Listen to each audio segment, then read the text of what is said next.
आता मी हे वरीचे तांदूळ किंवा याला भगरही म्हणतात उपवासाचे, आज उपवास आहे त्यासाठी मी ढोकळे दाखवणार आहे वरीच्या तांदळाचे। मिक्सरच्या पॉटमध्ये हे टाकून घेते। आज महाशिवरात्री असल्यामुळे मी आता वरीच्या तांदळाचे ढोकळे दाखवणार आहे। त्यामध्ये थोडं दही घेऊन घेते आणि बारीक करून घेते। आता हे बारीक करून घेतलेलं आहे, त्यामध्ये आता थोडं गाजर आणि बटाटे किसून घेतलेलं आहे मी। हे त्यामध्ये थोडंसं हे फिरवून घेते, थोडं जास्त नाही। गाजर आणि बटाटे याचा किस हे यामध्ये घालून घेते। यामध्ये आता हिरवी मिरची घालून घेते, थोडं सेंधव मीठ उपवासाचं, आणि हा गोड लिंब हे घालून घेते यामध्ये। जर ऑप्शन आहे, जर तुम्हाला आवडत असेल गोड लिंब वगैरे तर टाका, नाही तर नाही टाकला तरी चालते। आता मी हे इडली पात्र ठेवते, यामध्ये मी ढोकळे लावते, त्यामध्ये पाणी टाकलेलं आहे आणि हे उबडे ठेवून देते यावर।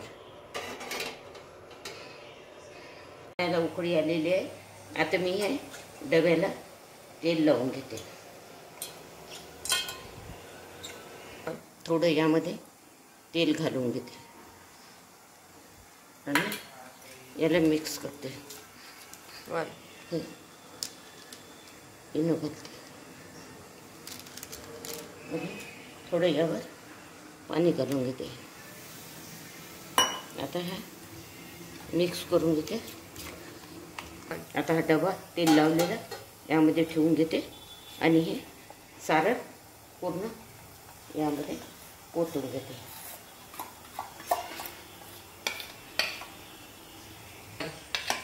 आणि याच्या भोवती थोडं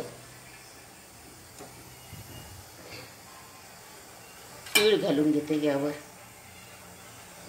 तीळ उपासाला चालतात।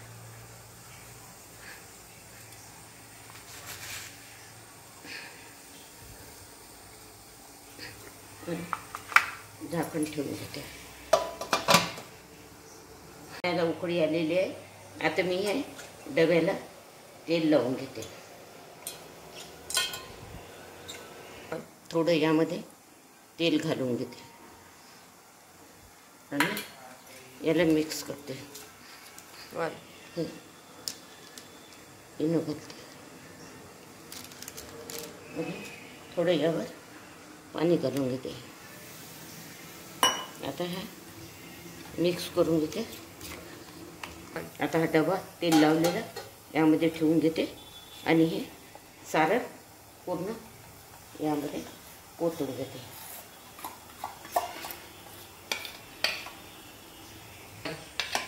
आणि याच्या भोवती थोडं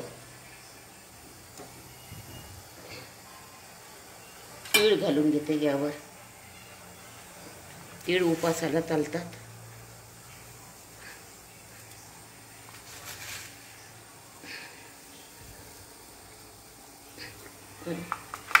झाकण ठेवून घेते।